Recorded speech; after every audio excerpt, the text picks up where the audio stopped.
السلام عليكم ورحمة الله، مرحبا بكم معايا البنات في هذا الفيديو جديد. كنتمنى يا ربي تكونوا كلكم على خير وبخير وعواشكم مباركة تخليكم ان شاء الله بالصحة والسلامة.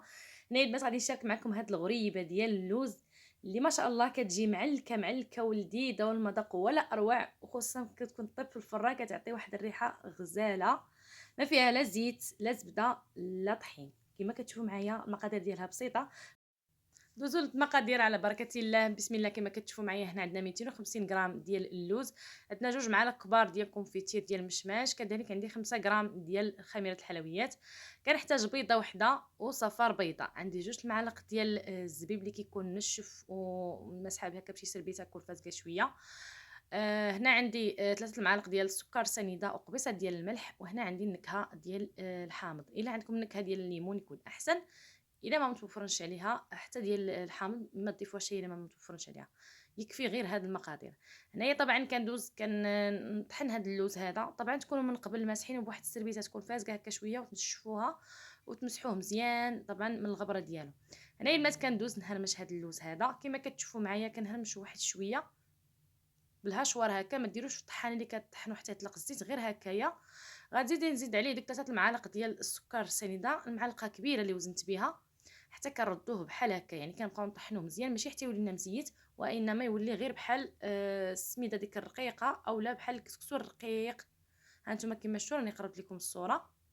هنا غادي نضيف بيضه وحده، وغادي نضيف هاد 2 المعالق كبار ديال الزبيب، حتى هو كما قلت لكم كنكونوا مسحنا من قبل وكنطحنوا في الطحانه مزيان.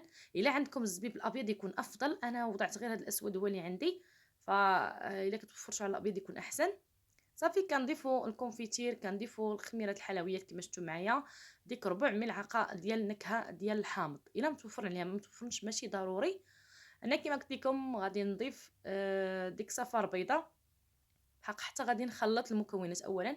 انا كما شفتوا معايا طاح لي واحد شويه داك الصفر وحيدته، لحقاش البيض غادي نحتفظوا به اللي غادي نفندوا فيه الغريبه ديالنا وندوزوها في اللوز كونكاسي، اللوز افيلي عفوا. هنا كما شفتوا معايا كما قلت لكم درت واحد القبيصه ديال الملحه، كنعاود نخلط هاد المكونات مع بعضياتهم حتى كيندمجوا مزيان، وكنعلكها هكا بصبعاني. راها البنات سهله سهله وبسيطه وما كتاخذش وقت كتير، يعني واحد المده ديال 10 دقائق تكوني ساليتيها صافي وتدخليها الفران. صافي هنا كنضيف ديك صفار بيضه صافي، وغادي مازال نزيد نعلكها هكا، غادي نبقى نعلكها مزيان بالصبع ديالي حتى يدخل ديك المكونات مع بعضياتهم مزيان كاملين. عرفتوا البنات والله الا كتجي غزاله غزاله، وكما قلت لكم بسيطه وسهله، يعني ما كتحتاجش وقت كتير. صافي هنا غادي ندوز ناخذ نهزها بالمعلقه هكايا. بالنسبه للقياس البنات خذوا القياس على حسب عينكم وميزانكم، بغيتوها صغيره ولا هكا شويه كبيره. بالنسبه لي انا هنايا راه وضعت فيها 15 غرام، كندهن يدي هكا شويه بالماء الزهر باش ما تلتصقليش في يدي. صافي كما شفتوا معايا كندوزها في بياض البيض، وكندوزها في اللوز افيلي كما شفتوا معايا، وكنزيد نقاد ليها الوجه ديالها، وكنزيد شويه ديال اللوز هكا من الفوق. وهنا في هاد الاثناء البنات راني واضعه الفران يعني مشي عليه كيسخن من الفوق ومن التحت على درجه الحراره 170. هنا البنات من بعد ما غادي نكملها كامله غادي ندخلها للفران، وغادي نحط الطاوه ديال الفران في الوسط، لكن الجهه التحتانيه غادي نطفيها وغادي نخليه غير الفوقاني حتى تشقق ليا، ومن بعد عاد نشعل عليها التحتاني ونخلي العافيه. طبعا ملي كندخلوا الغريبه ديالنا ندخلوا الفران نمهلوا العافيه باش طيب لنا حتى من الداخل. في الاول طبعا كنسخنوا الفران علاش؟ باش كتشقق لينا. صافي انا عاودت معكم واحده اخرى كما قلت لكم كندهن يدي بماء الزهر ولا غير بالماء عادي صافي، وكندوزها في بياض البيض وكندوزها في اللوز افيلي كما شفتوا معايا. فما شاء الله ما فيها لا زيت لا طحين لا زبده، غير جوج البيضاء، غير بيضه وحده وصفار بيضه كما شفتوا معايا. فما شاء الله كتعطينا يعني واحد الكميه لا باس بها. الا بغيتوا تضعفوا المقادير تعطيكم كميه اكثر كيبقى لكم الاختيار.